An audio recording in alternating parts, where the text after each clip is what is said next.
Olá, eu sou Renata Ramos, psicóloga, e hoje eu estou aqui para responder uma dúvida de pessoas que fazem uso de bebidas alcoólicas, que é quando é que o uso de álcool passa a ser um problema? Quando é que o álcool se torna um problema para mim?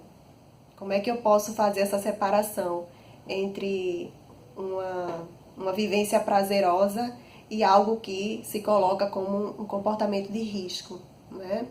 O álcool na nossa sociedade, ele ocupa um espaço bem interessante, né? É comum a gente ser alvo diariamente de propagandas de cerveja, porque o álcool é uma droga lícita, né? Músicas que falam da ideia de prazer e de consolo encontrado nesse uso, memes na internet, encontros sociais que a gente faz, né, socialmente falando, mesmo que eu não faça uso de bebidas alcoólicas, a gente sempre acaba se envolvendo com pessoas que fazem uso de bebidas alcoólicas ou em situações, lugares em que o álcool está presente.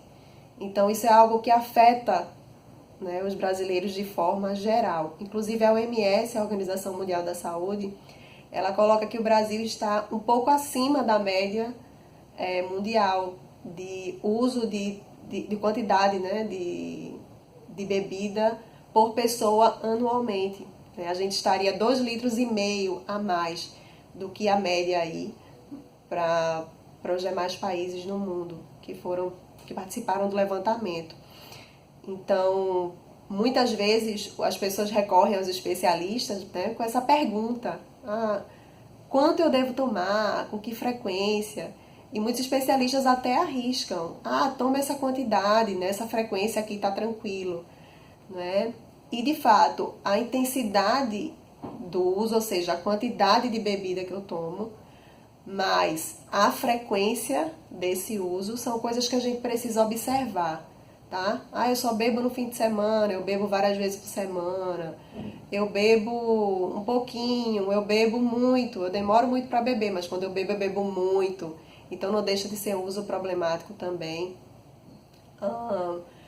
Mas existem outros fatores que a gente precisa observar, né, para além dessa frequência e dessa intensidade do uso, para que a gente observe de fato se esse uso está sendo problemático.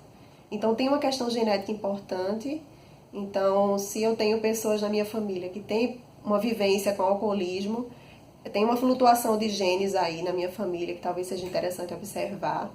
Além disso, observar o padrão de uso. Eu uso sempre da mesma forma, eu mudei meu padrão de uso, como é que eu estou me comportando, né, em relação ao álcool. É interessante observar isso. Também relevar o momento em que eu estou passando, o que é que eu estou passando na minha vida, para de repente estar com esse alerta um pouco maior. Eu estou enfrentando uma perda, alguma mudança, algum momento de frustração, de decepção, não sei. Então é interessante observar também esse momento que o usuário está enfrentando. As atividades de vida diária, como é que ele está realizando as atividades de vida diária que ele costuma realizar. Verificar o impacto também na produtividade, né, no trabalho, por exemplo. Existem pessoas que passam realmente a afetar essa coisa do fazer, né, do seu fazer, na sua rotina. E também, obviamente, nas relações. Muitas vezes é até um outro quem alerta a gente para esse uso mais problemático, ou essa mudança nesse padrão de uso. Então é muito como se fosse um relacionamento, né? Assim como existem relacionamentos que são saudáveis, com pessoas que são saudáveis, e relacionamentos que são ruins, né? Muitas vezes chamados até tóxicos, abusivos por muitas pessoas. O relacionamento com a substância também deve ser observado desta forma. E tanto que existe uma questão química no cérebro muito importante que deve ser um alerta, né?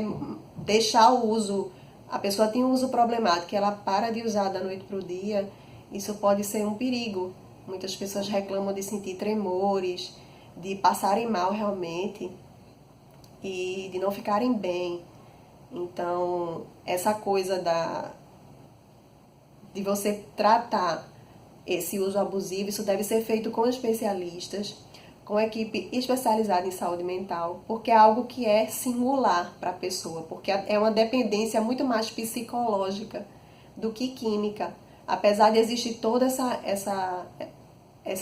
esse funcionamento químico no cérebro, que o cérebro sente o impacto quando essa substância deixa de ser vista ali, né, no funcionamento da pessoa. Mas existe uma dependência psicológica que é algo muito mais complexo. Ou seja, o problema maior não é o uso abusivo. É outro problema que a pessoa tem, que é da vida dela, que está por trás disso. É como se fosse um sintoma bem maior por trás desse uso abusivo do álcool. Então, duas pessoas podem ter o mesmo padrão de uso, a mesma frequência, a mesma intensidade, o mesmo ritmozinho de uso, mas elas podem estar fazendo nessa relação abusiva com o álcool por motivos completamente diferentes, por necessidades completamente diferentes. Então, isso só pode ser verificado com acompanhamento singular, especializado e técnico voltado para as necessidades de cada usuário, tá bom? É isso, não deixe de procurar ajuda e de tirar dúvidas com os profissionais que podem realmente atender essa expectativa, tá bom? É isso e até a próxima!